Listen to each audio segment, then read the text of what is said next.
We have a highly active period of very enhanced weather activity coming for our folks in North Carolina, Virginia, further north into Maryland, and even parts of Delaware. So be prepared for everything that's to come. We're going to talk all about it today on Weather Center Nazario. Happy Friday, ladies and gentlemen. You can call this our end of the week wrap-up video. We're going to cover everything across CONUS and what's going out on the tropics today before we wrap up this video and we go head into the weekend. I have a very fine mix of good and bad news to present with you guys today, so please stick with me. We're getting into all the details. Thank you for joining us today. Let's get started.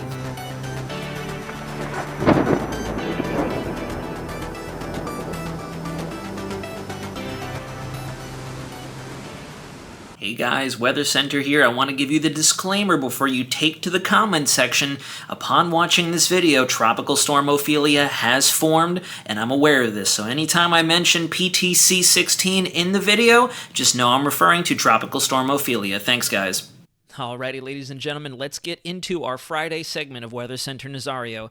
Turning our attention to the South Carolina coastline, we have PTC number 16. Max sustained winds have gone up to 50 in the center, with a central pressure down to 996 millibars, still moving at about the same click, 12 miles an hour to the north. We could see some further intensification before it moves inland later on tonight and the early morning hours of tomorrow, which could help to amplify the impacts we're suspecting will take place across North Carolina, Virginia, and further northward into the northeastern states. We have a very cool feature that's highlighted on our water vapor image, which we'll get to here in a second. I really want to bring to you guys' attention. I think it's pretty neat in terms of the phenomena that we have going on in the center of this system. We're still anticipating the same overall threats for the mid-Atlantic coast and further interior parts of North Carolina and Virginia. However, we are starting to see the tornadic potential go up as well, because we're starting to see a bit more tropical characteristics take shape closest to its center, which will begin to expand out into its feeder bands, pushing inland. Since this system is also likely to develop a little bit more strength before it finally pushes inland and is expected to be intensifying as it does so, we're also ramping up our chances for a higher storm surge and a greater flood potential along the immediate coastline. So we're going to talk a little bit about that as well. Here's AL90 out there in the Atlantic. Disturbance numero uno. We have a 90% chance of development in the next 7 days, which is very likely to happen. They'll probably elevate that to 100% over the next couple of days if it doesn't form into a depression as we go throughout this weekend. 70% chance of development over the next 48 hours. We've seen some very positive trends with this system. We have great model consistency in terms of it turning to the north before we see any kind of impacts in the Lesser Antilles or the Greater Antilles for that matter, which was fairly concerning as we went through the middle portions of this week. A lot of our models were suddenly pushing this thing further to the west, which could have changed the entire end result of what this system does as we get into next week. So all in all, the threat for our Lesser Antilles, which was the main area I had highlighted for the last couple of video segments, is diminishing. So you guys can kind of take your foot off the gas pedal. We can start letting some of that tension and stress go down, because there were some rumors of a significant hurricane pushing through your local area. So guys, I can tell you, rest assured, confidence is growing. You're going to dodge this one. And same thing with Bermuda out there if you're watching from your home base up in that area. Alright, so here's our half-disc water vapor shot, and we have quite a bit going on from west to east across this entire satellite image. You can see a very potent upper-low cold core system working its way through the Intermountain West and Central Rockies. This is fueling some of our significant weather activity up through there in the form of showers and thunderstorms down in the lower terrain areas and pretty good abundance of heavier snow on the mountainous terrain, more in the higher terrain peaks. You're not really realizing too much of this in the city side area of things. You can see the southwest has a bit of subtropical ridge going right through it as well, which is going to help to advect this pocket of mid-level moisture right up into Southern California, parts of Arizona, and New Mexico. So I do predict we're going to see an elevated chance for thunderstorm activity as we go through the weekend and into next week for those aforementioned areas. And then we have a very interesting phenomena taking place here. You can see this very pungent yellow dry air pocket. What's actually happening is as the subtropical jet ridges into the Four Corners Desert Southwest in through this general area here I'm highlighting with my pen, and the polar front jet comes across the North Pacific region and into the Pac Northwest, we actually have what's called a shared energy area between the two jets, which is not good news for our folks in the Central Plains, because you can see it is fueling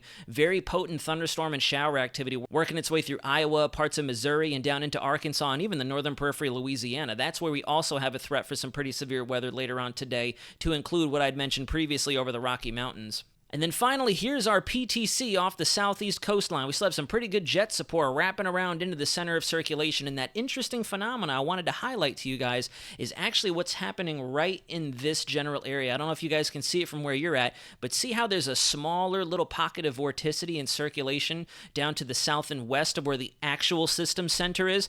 This is what I've been talking about over the last few days, and it's pretty cool. We have the delineation or the difference between the two. That is what you called cold core-induced convection or cold air-induced thunderstorm activity. What's happening is the cooler air that's being sucked into the southern base of this storm system is overrunning the warmer temperatures below it and the warmer waters beneath it, and that interaction is helping to fuel some cold core-situated thunderstorms. So as we know, cold air likes to sink and warm air will rise. So as that interaction takes place, you're getting two different separate regions of phenomena with this storm. Pretty neat because you can delineate between the non-tropical and the tropical characteristics with it, so that's pretty cool. Further off to the north, the actual genuine center of circulation is somewhere right in through here with this system. This is not it. That's actually induced aloft with the overrunning effect I mentioned with the hot waters beneath it. The actual surface is preparing for landfall somewhere along the North Carolina coastline, and you can see such an extensive swath of moisture associated with this, and then the frontal system trailing back down to the south, actually brewing up some thunderstorm activity for the Bahamas and into central parts of Cuba. Even some more moisture advection occurring off the southwest coast of Florida, so we'll probably see our rain chances start to go up as we go through the weekend as well, because as that system moves to the north, we're going to see that general flow of moisture advection come up with it. And then way out to the right-hand side of the screen, you can see a very broad area of low pressure. That is disturbance 90L. You can see it still looks fairly raggedy, at least on the water vapor image. We don't have very good consolidation going on with its core convection just yet. We have a little bit of wind shear interacting with it. The dry air off to the north is also impeding any sort of sudden intensification with it, but all of our models are in good agreement that this will develop into our next named storm as we go through the initial portions of next week, and we may even have a depression on our hands as early as tomorrow, if not Sunday. Here's a broad overview using the National Weather Service Mosaic radar for the United States. If you look over North Carolina and Virginia for that matter, you can see we already have wraparound moisture with our PTC coming inland.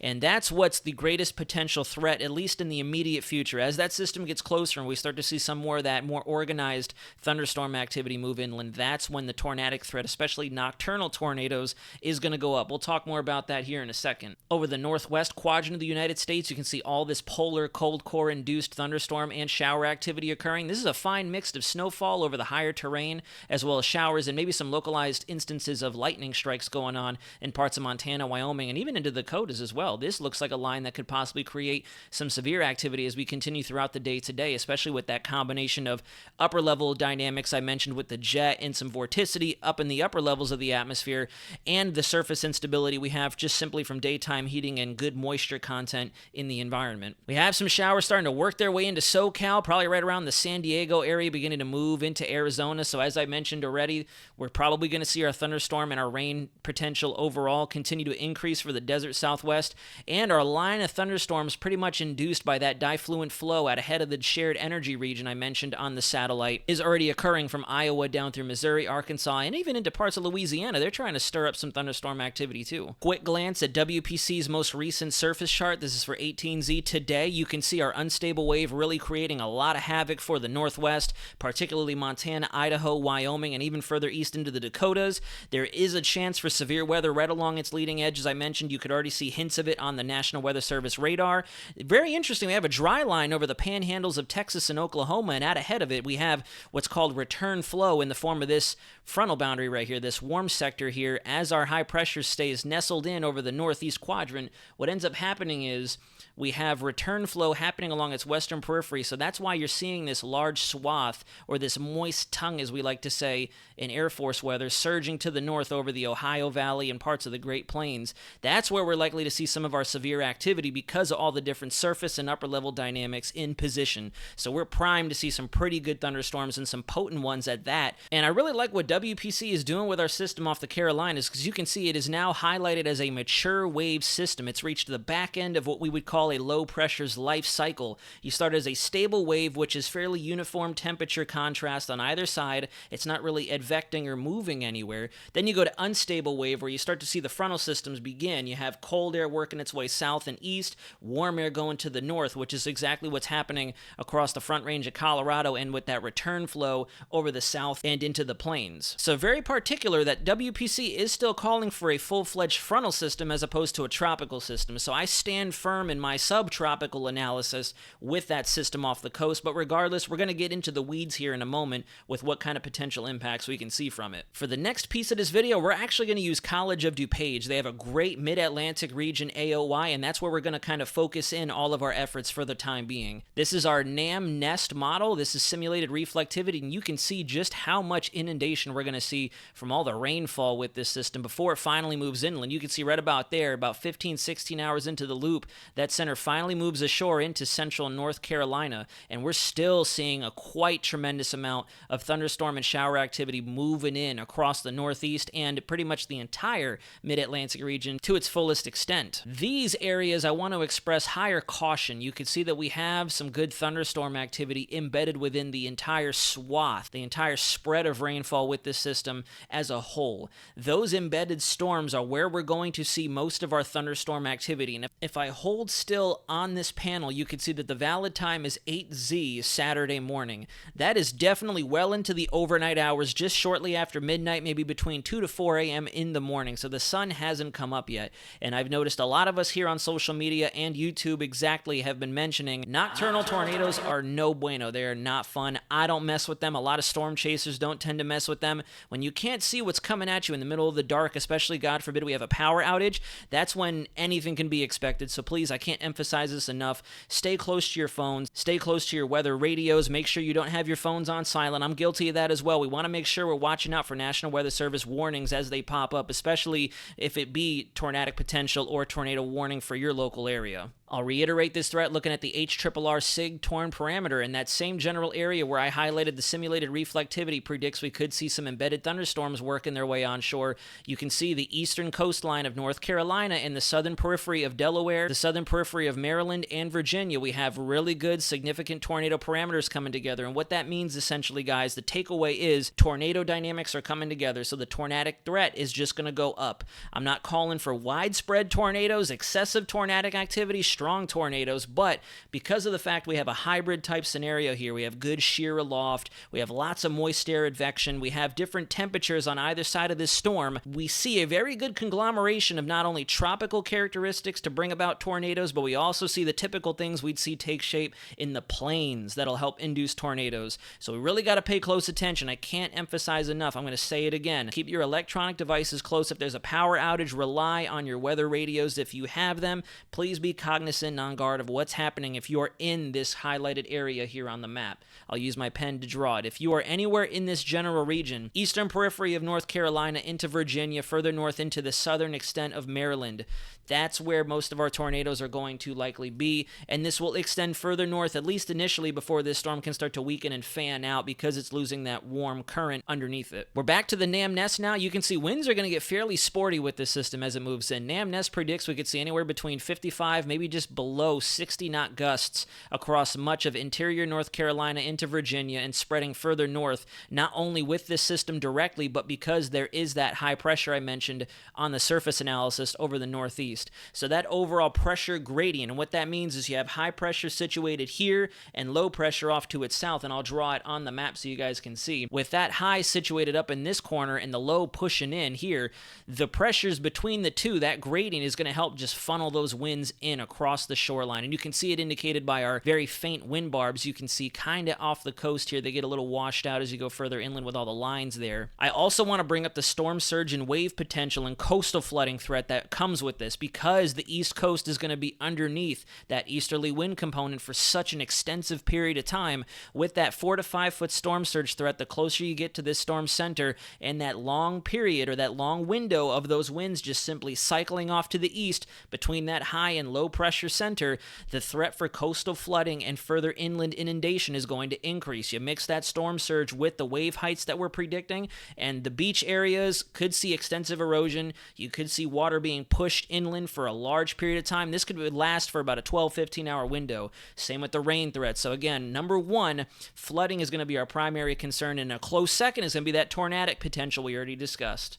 And now real quick, before we wrap up, we're going to go quickly through all of our models talking disturbance out in the Atlantic. I'm going to give you guys good news. We just talked doom and gloom with our system off the East Coast. We're going to go into the positive realm to finish out this episode of Weather Center. All of our models are in pretty concrete agreement that this system is going to track north and avoid everybody for that matter. The Caribbean's going to be spared. Bermuda, you're dodging yet another bullet out in that area. And of course, the United States are going to be scot-free, at least in terms of this disturbance. Looking at the 12Z GFS, you can see it is in concrete agreement. We've seen good run-to-run consistency that as it develops and begins to form into a hurricane, it's going to channel itself due north, just like Nigel did, into the central Atlantic and then rocket off to the northeast, posing no harm or threat to anybody. You can see the same thing on the Canadian model, pretty much in line with what the GFS is saying. We're not seeing that westward shift anymore. It is expected to deepen into a hurricane and then finally eject off to the northeast once it encounters that potent high pressure over the eastern quadrant of North America and the low that's spinning up out of our system, impacting the Carolinas right now. And then last but not least, I know this is an older run of the 0Z Euro, but I anticipate we're not going to see a significant deviation at 12Z, so we're just going to nix that. It hasn't come in yet.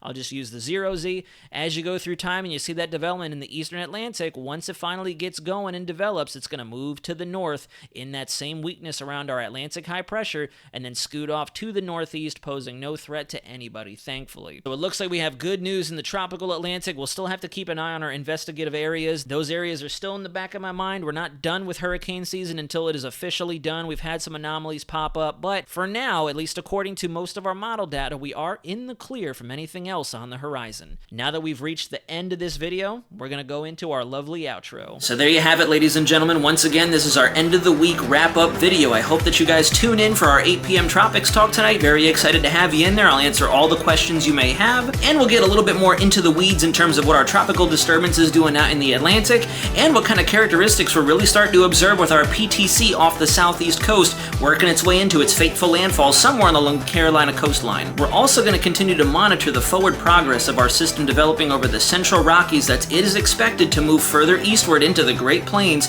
and could really ignite some more severe weather activity as we go through the weekend and even into the early parts of next week, so we can't forget about you guys. And last but certainly not least, the tropics do seem to want to quiet down finally. We're headed into October, and I know there were some areas still under investigation. We are still continuing to monitor what takes shape, but all in all, it does seem like we're starting to see the peak of hurricane season really wind down, which is good news, I'm sure, for everybody watching. Once again, I can't reiterate how much I'm grateful for you guys. Thank you so much for tuning in. I hope you've had a great week. I'll see you tomorrow for the next Weather Center Nazario episode, as well as Tropics Talk tonight at 8 p.m., guys. Until then, this is Weather Center Nazario, signing out.